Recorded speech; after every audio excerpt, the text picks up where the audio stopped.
India Pakistan യുദ്ധമുനയിലാണ്. നമുക്കറിയാം ഇതിൻ്റെ തുടക്കം എന്താണ്.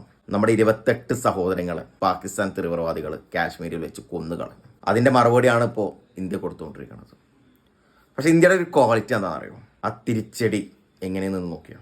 പാകിസ്ഥാനിലെ സാധാരണ ജനങ്ങളല്ല ഒരു ഇന്ത്യ ടാർഗറ്റ് ചെയ്തിട്ടുള്ളത്. തീവ്രവാദികളെ, അവരെ ഒളിത്താവളങ്ങൾ, ഇതൊക്കെയാണ് ഇപ്പോൾ ഇന്ത്യ നശിപ്പിച്ചുകൊണ്ടിരിക്കുന്നത്. ഇന്ത്യ കൊടുക്കേണ്ട മറുപടി ഇങ്ങനെയല്ല, അതറിയാം. ഇന്ത്യ ഏത് കാലത്തും പറയണതാണോ യുദ്ധത്തിനോട് താല്പര്യമില്ല. പക്ഷെ ഇങ്ങോട്ട് കിട്ടിയിട്ടുണ്ടെങ്കിൽ അത് തിരിച്ചു കൊടുക്കുകയും ചെയ്യും. ഇതൊക്കെ സാമ്പിളാണ്. ഇപ്പോൾ പാകിസ്ഥാന് സമാധാനം വേണം എന്ന് പറഞ്ഞിട്ട് നടക്കുന്നത്. നിങ്ങളായിട്ട് വെച്ച പരിപാടിയത്. പച്ചകൾക്കറിയാം ഇത് ഇന്ത്യയാണ്. വലിയൊരു ശക്തിയുള്ള ഒരു ആർമി തന്നെയുണ്ട്. കൂട്ടിയ കൂടൂല. അത് പല സാഹചര്യത്തിലും പാകിസ്ഥാൻ തീവ്രവാദികൾ മനസ്സിലാക്കിയിട്ടുള്ള കാര്യമാണ്. എന്നിട്ടും ചോദിച്ചില്ല. സിന്ദൂരം ഓപ്പറേഷൻ കഴിഞ്ഞിട്ടുള്ളൂ.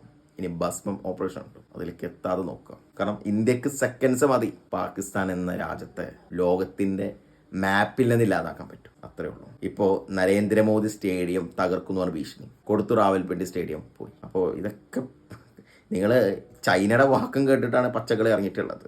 അവരൊക്കെ തന്നതൊക്കെ ഉടായിപ്പോയിരുന്നു. മനസ്സിലായി. ഇനി ഒന്നുമില്ല പാകിസ്ഥാൻ്റെ കയ്യിൽ. എല്ലാം പോയി. ഇവിടെ ജാതി, മതം, രാഷ്ട്രീയ കൊടിമരം ഇതെല്ലാം ഉണ്ട്. അതിൻ്റെ അപ്പുറം വലിയൊരു വികാരമുണ്ട് ഇന്ത്യ.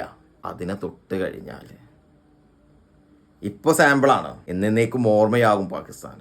ആ രീതിയിലേക്കാണ് പച്ചകളുടെ അവസ്ഥ. ഇന്ത്യ